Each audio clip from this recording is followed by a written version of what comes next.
अरे चंदा, अच्छा हुआ तुम आ गई। माधव की जब तक तबीयत खराब है ना, हम लोग को नाटक करना होगा थोड़ा।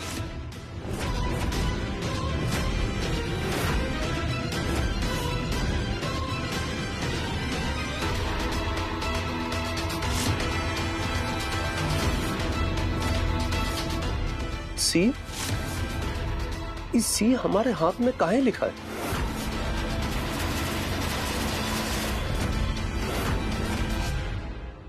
श्वेता, अब जो भी आगे करना है जल्दी करना है, इससे पहले कि कोई हमारे किए धरे पर पानी फेरे। किसी तरह बिगड़ी हुई बात बनी है, अब बात नहीं बिगड़नी चाहिए। कुछ भी नहीं बिगड़ेगा रुद्र, कुछ भी नहीं, भरोसा रखो। तुम बस अपनी बीवी पर ध्यान रखो। पूरे घर में जासूस बनी फिरती है। देखो रुद्र, जो मुझे फील हुआ मैंने बोल दिया, अब तुम बुरा मत मानना प्लीज। हाँ, इसमें बुरा मानने वाली कौन सी बात है?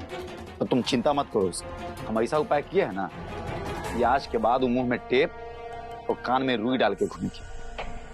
अगर उसके आंख में पट्टी बांध दोगे ना तो और भी अच्छा होगा।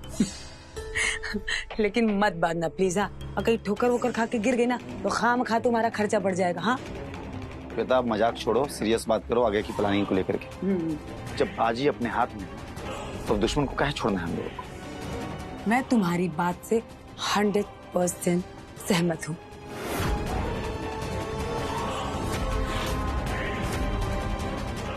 रुद्र, मेरे दिमाग में भी जबरदस्त प्लान चल रहा है। श्वेता, श्वेता, श्वेता, श्वेता।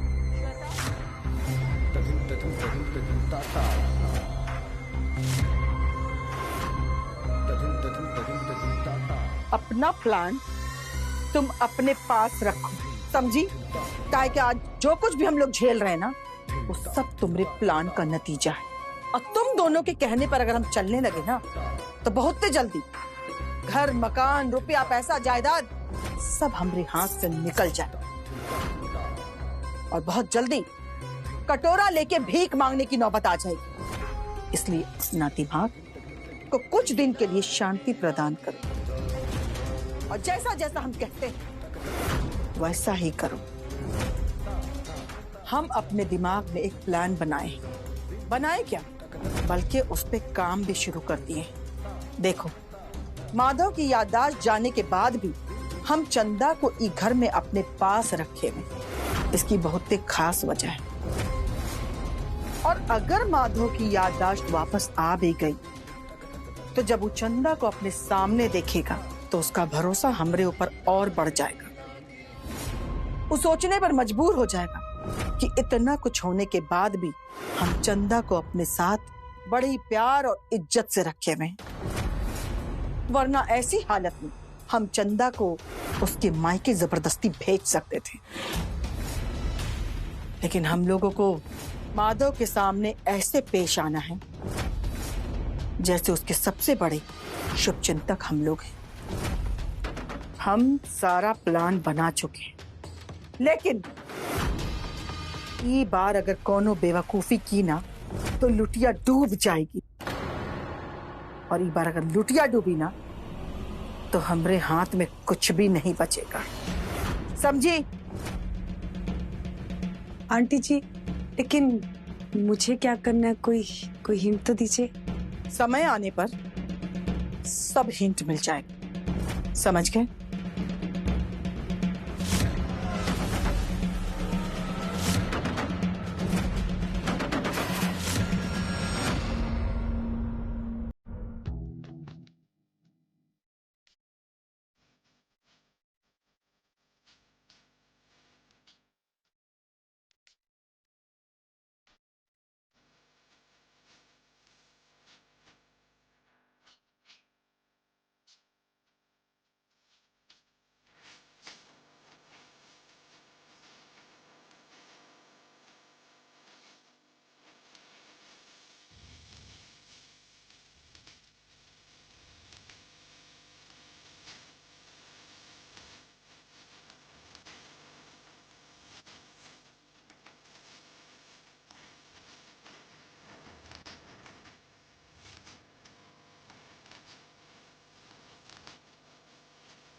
चंदा, माधव बाबू, चंदा हम तो घर जाइल चाहते हैं। घर? कब आते माधव बाबू? अचानक से आप हमरे घर कहे जाए के चाहते हैं? चंदा, हम बुआ जी से माफी मांगल चाहते हैं। माफी? अब माधव बाबू,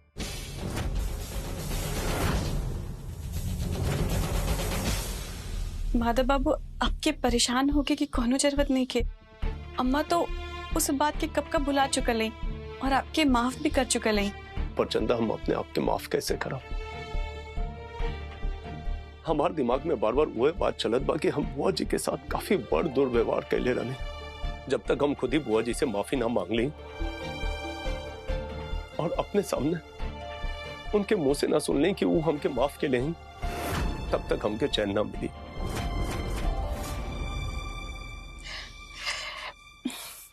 ठीक है माधव बाबू, अगर आप अम्मा से मिले के चाहते हैं तो हम अम्मा के लिए यहीं आ जाए। आपके वहां जाए के कोनो जरूरत नहीं है। ना चंदा, बुआ जी ऐसा ना आई। हमके पता बा वो एक स्वाभिमानी औरत है। भूल गई चंदा, वो कसम खा के गई रही कि वो एक घर में वापस ना आई। चंदा, हमके जाके बुआ जी से माफी मांगे के पड़ी। अब हम रउआ के कैसे समझाएं? चंदा, का सोचा था? चला, जब तक हम बुआ जी से माफी ना मांग ले, हम ये अपराध बोध से मुक्त ना हो पाए।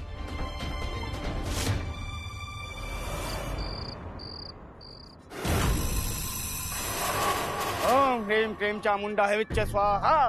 ओम ह्रीं क्लीं चामुंडा है विच्च स्वाहा। आवा, सामने आवा। दिलाएंगे तो को मुक्ति, दिलाएंगे तो को मुक्ति। ये भटकती हुई आत्मा, आ सामने आ। जानत है तू यहीं कहीं है, आसपास ही कहीं छुपी है, पर हमसे छुप नहीं पाएगी। ये आग तू को खींच के लाएगी, इस मट्टी की तरफ लाएगी। आ सामने आ।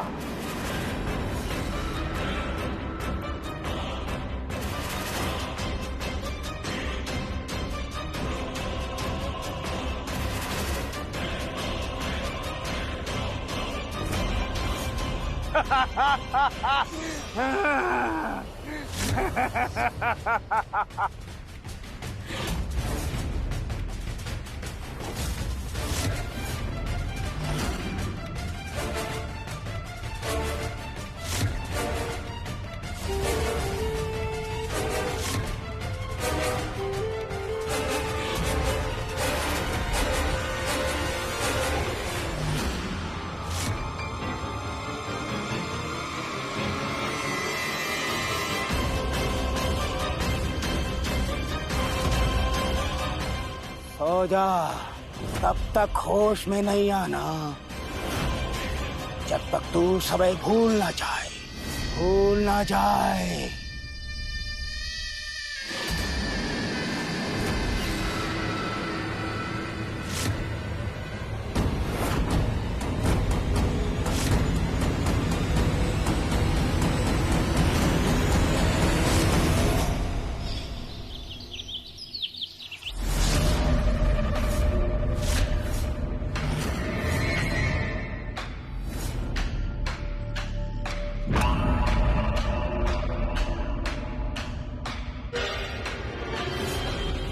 अलग निरंजन,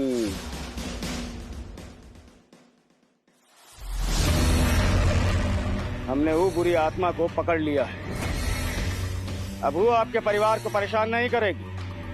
बाबा, कोई ऐसा उपाय नहीं है का कि हमेशा हमेशा के लिए जल के भस्म हो जाए, सारा किस्सा ही खत्म हो जाए? किस्सा खत्म करना इतना आसान नहीं होता है।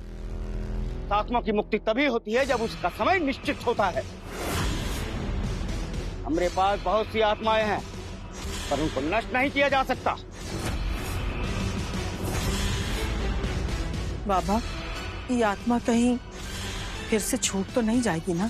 छूटना तो दूर, तो हमारी मर्जी से टस से मस नहीं हो सकती है। और हमारी शक्ति पे कोई शक करे? क्षमा कीजिएगा बाबा, हम आपकी शक्ति पर शक नहीं कर रहे हैं। हम तो बस डर के मारे बोल रहे हैं कि एक बार पहले भी एक बाबा से उसको बंधवाया था, लेकिन उनको चकमा देके उनकी चंगुल से भाग निकली। लेकिन हमरे चंगुल से नहीं निकल पाएगी वो।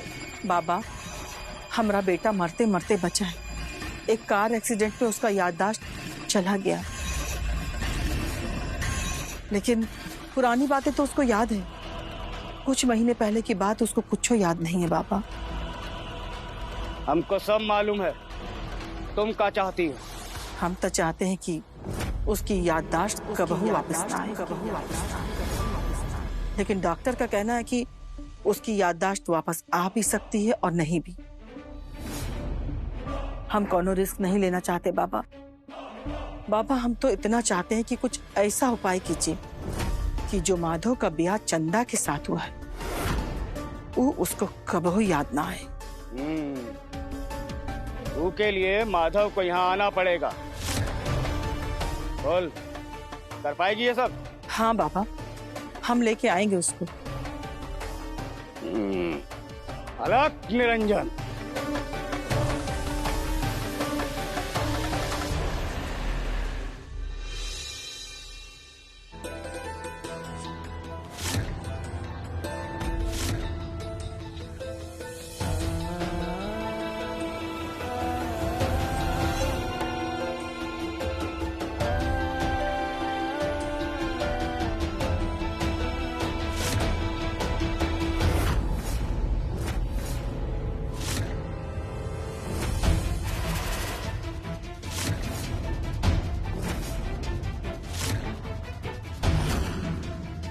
सी, इस सी हमारे हाथ में काहे लिखा है? कब लिखा? हमें कुछ याद क्यों नहीं आ रहा? अम्मा, अम्मा आइए ना, बैठिए। अम्मा ये देखिए ना, हमारे हाथ पे सी किसने लिखा?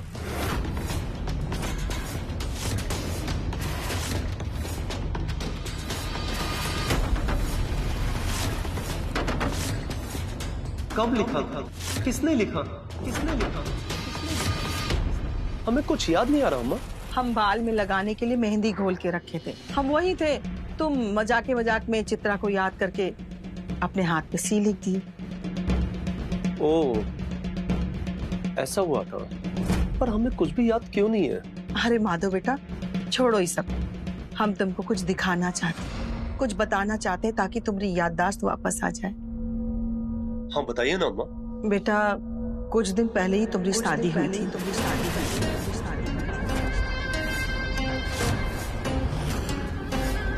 डॉक्टर बोला था कि अचानक से कुछ भी नहीं बताना है, इसीलिए हम तुमको धीरे धीरे करके याद दिलाना चाहते हैं।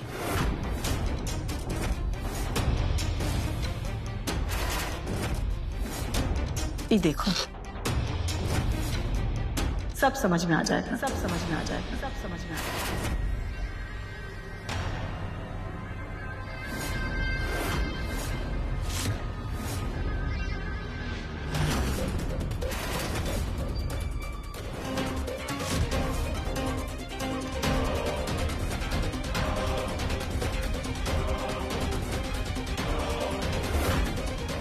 माधव जी,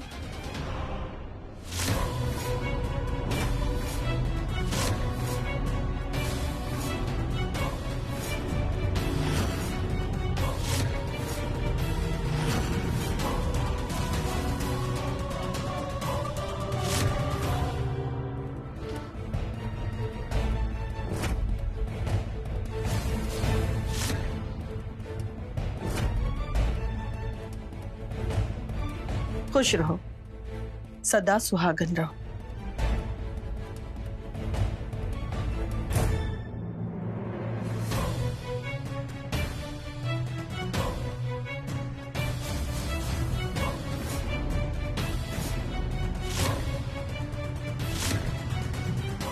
अम्मा इतना सब कुछ हो गया और आपने हमें बताया नहीं? अभी बताया ना बेटा कि डॉक्टर एकदम से बताने के लिए तुमको मना किया था। उन्होंने ये कहा था कि पिछली बातें एकदम से नहीं बताना है, इसीलिए हम कोनो रिस्क नहीं लेना चाहते थे, लेकिन अब सोचा बता दूं। वैसे भी अभी तो तुमको बहुत सारा बात बताना है, तुम्हारी याददाश्त वापस लाने के लिए। पर अम्मा, हमें कुछ याद क्यों नहीं आ रहा है? हाँ। माधव जी, आप बिल्कुल चिंता मत कीजिए। जब तक आप पूरी तरह ठीक नहीं हो जाते, आपकी याददाश्त वापस नहीं आ जाती, मैं इंतजार कर लूंगी।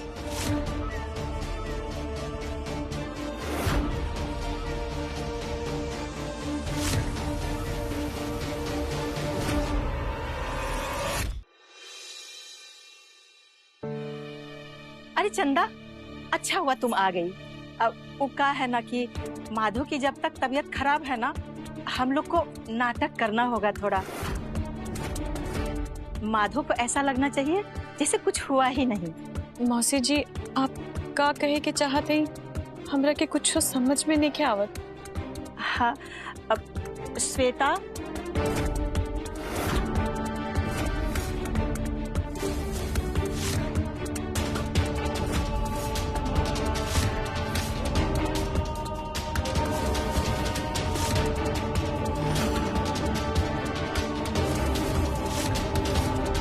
दीदी, ये सब कहा? ये मंगलसूत्र और इस सिंदूर आप काहे लगौले हैं? आपके ब्याह कब भइल? अरे चंदा, हम बोले थे ना कि हम लोग जो कुछ भी करेंगे वो नाटक होगा। नाटक? अब श्वेता ना ये घर की बड़ी बहू है, ऐसा समझ लो।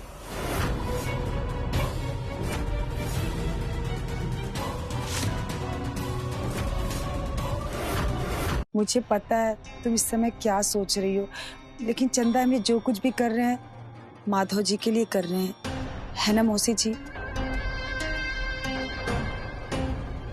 अब तुम्हें पता है ना, माधव जी की तबीयत बिल्कुल भी ठीक नहीं है और डॉक्टर ने बोला ना, उनको दिमाग पे ज्यादा जोर नहीं देना चाहिए। और माधव जी भी तो हर बात को पूछते रहते, क्या हुआ, कैसे हुआ। ये उनके लिए ठीक नहीं होगा। माधव जी को लगता है कि मैं उनकी पत्नी हूँ,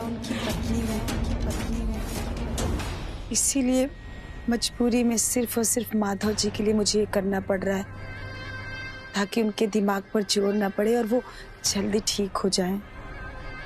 चंदा, हम सबको पता है कि इस घर की बहू तुम ही हो, है ना मौसी जी? हाँ।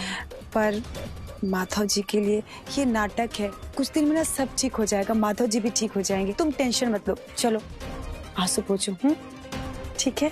अब समझ गई ना चंदा, अब पहले जैसे किचन में काम करती थी ना। और हाँ, अब कुछ उल्टा सीधा बोल दे तो बुरा मत मानना, समझ लेना कि वो नाटक का एगो पार्ट है। ठीक है, अब जा।